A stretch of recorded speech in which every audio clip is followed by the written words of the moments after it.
తప్పు చేస్తే కదా భయపడేదానికి. అందుకే నేను అనేది, చేతిలో పవర్ ఉంది నీకు. నువ్వే హోంమంత్రి, నువ్వే ముఖ్యమంత్రి, నీ కిందే మొత్తం వేల మంది పోలీసులు ఉన్నారు, మంది మార్బలం వ్యవస్థ అంతా నీకే ఉంది. ఏం తప్పు చూపెట్టినావు? 20 నెలల్లో ఏం పీకినావు? ఎంతసేపు లీకులు. అప్పట్లో ఏదో సినిమాలో ఆయన గ్రీకు వీరుడు అనేవాళ్ళు, ఈయన లీకు వీరుడు. లీకులు తప్ప, చిట్ చాట్లు తప్ప నువ్వు పీకింది ఏంది, నువ్వు చేసింది ఏంది రాష్ట్ర ప్రజలకు కానీ రాష్ట్రంలోని ఏ వర్గానికి నువ్వు చేసింది ఏంది నేను అడుగుతా ఉన్నా. మేమేమి తప్పు చేయలేదు కాబట్టే ఇవాళ ఇంత ధైర్యంగా మొహమాటం లేకుండా దమ్ముంటే లై డిటెక్టర్ పరీక్ష పెట్టు, దమ్ముంటే లై డిటెక్టర్ పరీక్ష పెట్టు అని చెప్పిన మొట్టమొదటి రాజకీయ నాయకుడిని నేను. నీకుందా దమ్ము? ఓటుకు నోటు కేసులో నేను డబ్బులు తీసుకోలేదు లేదా ఇవ్వలేదు అని చెప్పే దమ్ము నీకుందా? లై డిటెక్టర్ పరీక్షలో మగాడివైతే, పిరికి సన్నాసివి కాకపోతే వస్తావా? ఉద్రం కూర్చుందాం, రాష్ట్ర ప్రజల ముందు లైవ్ కెమెరాల ముందు కూర్చుందాం, ఎవరేందో ప్రజలను తెలవమందాం. ఇద్దరి మీద ఉంది కదా ఏసీబీ కేసు, నీ మీదో కేసు ఉంది, నా మీదో కేసు ఉంది. నువ్వు మరి రా, ముందుకు రా అని కూడా సవాల్ చేసిన రాలా. పెడితే పెట్టాడు కేసులు, ఏదో ఫార్ములా ఈ అని, కమిషన్ అని, ఇదని అదని పెట్టాడు. దొంగ కేసు పెట్టినా అది కూడా పెట్టడం సరిగ్గా రాదు ఈయనకి.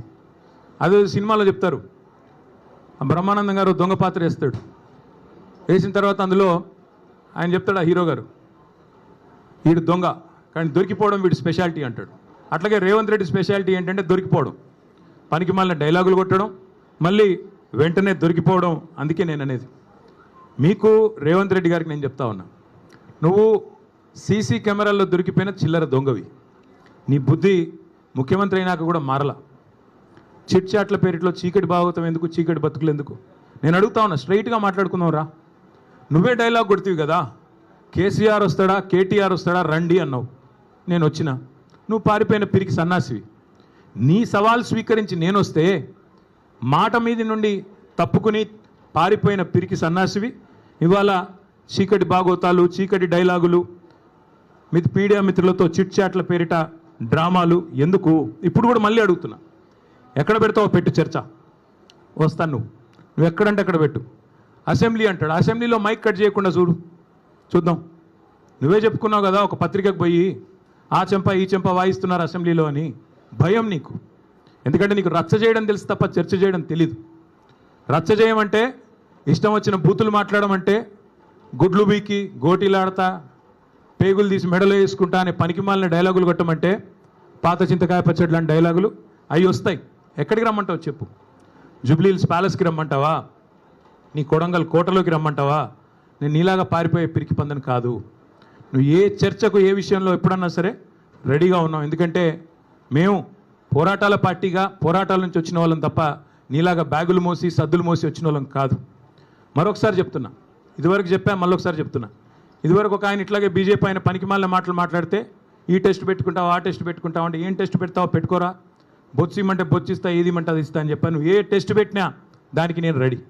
మరి నేను అడుగుతా ఉన్నా రేవంత్ రెడ్డిని, ఆయన కుటుంబ సభ్యులకు కూడా అడుగుతా ఉన్నా, నేను ఆయన కుటుంబ సభ్యులకి విజ్ఞప్తి చేస్తూ ఉన్నా, రేవంత్ రెడ్డి గారి కుటుంబ సభ్యులకి, కాన్వాయ్లో తిరగడం, సెటిల్మెంట్లు చేయడం, బెదిరించి చందాలు గుంజుకోవడం ఇది ఒకటే కాదు. ముఖ్యమంత్రి గారి కుటుంబం మీరు, మీవాడు ఒక మానసిక రుగ్మతతో బాధపడతా ఉన్నాడు. ఎప్పుడు బట్టలు చింపుకొని రోడ్ల మీద పిచ్చోడ్లాగా పరిగెడతారని మేము కూడా కంగారు పడతా ఉన్నాం. చూపెట్టండి డాక్టర్లకి, వాటాల సంగతి తర్వాత చూసుకోవచ్చు.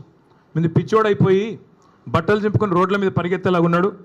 మరి ఆ దరిద్రం రాష్ట్ర ప్రజలు చూడకముందే దయచేసి ఒక మానసిక ఆసుపత్రికి తీసుకొని పోయి చూపెట్టాలని చెప్పి నేను కోరుతా ఉన్నా. ఇంకొకటి నేను రాష్ట్ర ప్రజలకు కూడా విజ్ఞప్తి చేస్తూ ఉన్నా, ఈ మధ్యన ఒక అలవాటుగా మారిపోయింది. ఏ ఆధారము లేకపోయినా, ఏ అధికారిక ప్రెస్ మీట్ లేకపోయినా, అధికారిక స్టేట్మెంట్ లేకపోయినా, ఇదిగో పులి అంటే అదిగో తోక, ఇదిగో ట్యాపింగ్, ఈ హీరోయిన్ ఆ హీరోయిన్, ఈయన డ్రగ్గులు వాడాడు, ఆయన డ్రగ్గులు వాడాడు, ఒక్కడంటే ఒక్కడు ఈ రాష్ట్ర ప్రభుత్వంలో కానీ ఈ రాష్ట్ర అధికార యంత్రాంగంలో కానీ అధికారికంగా ఏమైనా చెప్పారా? ఏంది గాసిప్సు, ఏంది నాన్సెన్సు?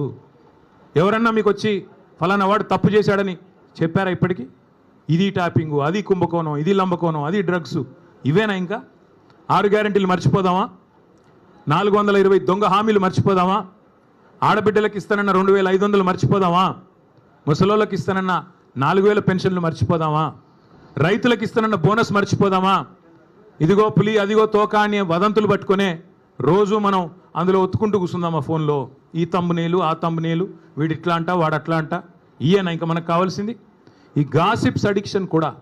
ఈ గాసిప్స్ ఏవైతే ఈ వదంతులు ఈ రూమర్స్ ఏవైతే ఉన్నాయో వీటి అడిక్షన్ కూడా ఈ రేవంత్ రెడ్డికి పట్టుకున్నది. ఓ పిచ్చోడ్లాగా మాట్లాడుతూ ఉన్నాడు. ఆ జూబ్లీ ప్రాంతం ఉంటుంది హైదరాబాద్లో, అక్కడ కిట్టి పార్టీలు జరుగుతూ ఉంటాయి. మధ్యాహ్నం కొంతమంది బాగా డబ్బున్నోళ్ళు కిట్టి పార్టీలు చేసుకొని వీళ్ళ గురించి వాళ్ళ చెవులు కొరుక్కోవడం, వాళ్ళ గురించి వీళ్ళ చెవులు కొరుక్కోవడం, అది జరిగేది. ఈయన కూడా అట్లాంటి కిట్టి పార్టీ ఆంటీ ఈయన రేవంత్ రెడ్డి గారు. ఎక్కడో ఎవడో చెప్పింది విని అదే నిజం అనుకుని భ్రమించి దాన్ని మళ్ళీ 10 మందిని పోగేసుకొని మీడియాని పోగేసుకొని చిట్ చాట్ల పేరిట చిల్లర మాటలు మాట్లాడే నికృష్టుడు రేవంత్ రెడ్డి. నేను అందుకే అంటా ఉన్నా, నువ్వేదో వాగావు కదా నేను డ్రగ్స్ బిగ్స్ అని. దమ్ముంటే మగాడివైతే బయటికి వచ్చి పత్రికల్లో మాట్లాడు, నువ్వే ముఖ్యమంత్రి నువ్వే హోంమంత్రి, ఏం ఆధారం ఉందో పెట్టు. అంతేగాని ఒక దొంగలాగా నీకు అలవాటైన పని చీకట్లో కూర్చొని 10 మందితో ఒకటి చెవులో కూడా కొరుక్కొని పనికిమాలిన మాటలు మాట్లాడుతూ టైంపాస్ చేయకు. ఇంకొక మాట కూడా అడుగుతా ఉన్నాను నేను, ఈ శవాల మీద పేలాలు ఏరుకోవడం ఏందే నాకు అర్థం కాదు.